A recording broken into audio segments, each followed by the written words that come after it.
বিএনপির অনিবার্য বিজয়ের বিপরীতে একটি গোষ্ঠী নানা প্রতিবন্ধকতা সৃষ্টির অপচেষ্টা করছে। আমরা আজ সকালে গণমাধ্যমে দেখতে পেলাম সৈয়দপুর বিমানবন্দরে ঢাকা থেকে যাওয়ার পর নগদ $1.5 কোটিরও বেশি টাকা সহ ঠাকুরগাঁও জেলা জামাতের আমিরকে আটক করেছে পুলিশ, যেখানে নির্বাচনে অবৈধ অর্থনৈতিক লেনদেন প্রতিহত করতে সকল ব্যাংক, অর্থনৈতিক প্রতিষ্ঠান, ব্যবসায়িক লেনদেন ও কার্যক্রম বন্ধ রয়েছে, সেখানে স্বাভাবিকভাবেই সর্বত্র প্রশ্ন উঠছে জামাতের একটি জেলার সর্বোচ্চ নেতা কোন উৎস থেকে এই বিপুল পরিমাণ অর্থ নিয়ে কি উদ্দেশ্যে, কাদের দেওয়ার জন্য নির্বাচনের ঠিক আগের দিন ঢাকা থেকে ঠাকুরগাঁও যাচ্ছেন।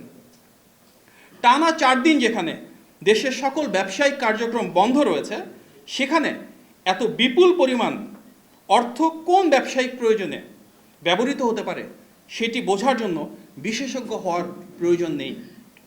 স্পষ্টতই আচরণবিধির এই লঙ্ঘন গণবিচ্ছিন্ন রাজনৈতিক দলটির দেউলিয়ত্ব ও অনৈতিক প্রভাব বিস্তারের চেষ্টা প্রমাণ করছে।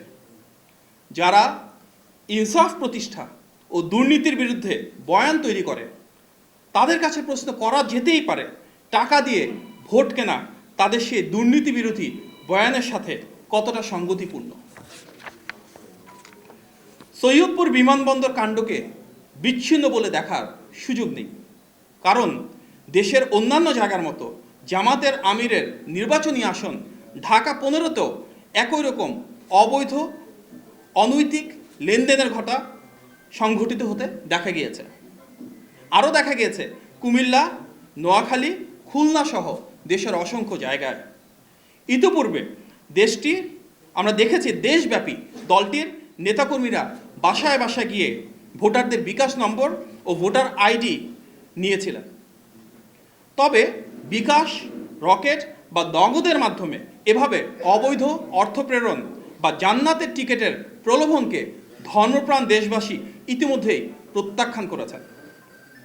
গণমাধ্যমে প্রাপ্ত সংবাদ অনুযায়ী আমরা দেখতে পেরেছি দেশের অনেক জায়গায় ভোটারদের মাঝে ভীতি ছড়াতে সেই রাজনৈতিক দলের সন্ত্রাসীরা দেশি অস্ত্রসহ বাঁশ, পাইপ ও স্ট্যাম্প জড়ো করছে। বিভিন্ন জেলায় সহিংসতা, অতর্কিত হামলা, অগ্নিসংযোগ, ভোটারদের ভয়ভীতি প্রদর্শন ও অর্থ বিতরণ করছে। এইসব ঘটনার সাথে সম্পৃক্ত ভোটের মাঠে নানা বিশৃঙ্খলা সৃষ্টি সহ অনৈতিক কার্যক্রমের সঙ্গে জড়িত সেই দলের অনেকেই ইতিমধ্যে আইনশৃঙ্খলা বাহিনীর হাতে গ্রেফতার হয়েছে। আমরা উদাহরণস্বরূপ শুধু একটি মর্মান্তিক ঘটনা এখানে উল্লেখ করতে চাই।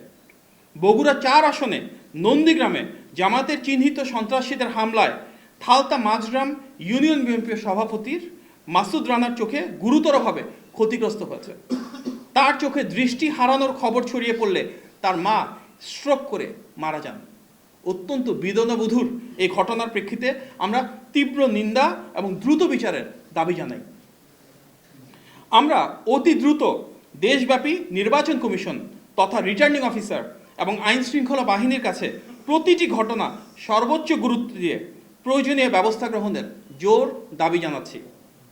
আমরা উৎসাহের সঙ্গে লক্ষ্য করছি যে মুষ্টিমেয় কিছু সন্ত্রাসীর এই অরাজকতা রুখে দিয়ে গণতন্ত্রকামী মানুষ প্রবল উৎসাহ নিয়ে ভোট প্রদানের প্রস্তুতি নিচ্ছে। অনেক জায়গায় টাকা দিয়ে ভোট কিনতে গিয়ে সেই দলের দুর্বৃত্তরা জনতার প্রতিরোধের সম্মুখীন হচ্ছে। শুধু তাই নয়, দেশের বিভিন্ন জায়গা থেকে প্রচুর বোরখা ও নিকাব বানানোর বিষয়ে আমরা জানতে পেরেছি এবং ইসলামী মূল্যবোধের ধারক দল হিসেবে বিএনপি সবসময় বিশ্বাস করে বাংলাদেশের প্রতিটি নাগরিকের কাছে বোরখা ও নিকাব ধর্মীয় সংস্কৃতির একটি অত্যন্ত গুরুত্বপূর্ণ বিষয়। আমরা অবশ্যই নারীদের আব্রু ও পর্দার ব্যাপারে সর্বোচ্চ শ্রদ্ধাশীল।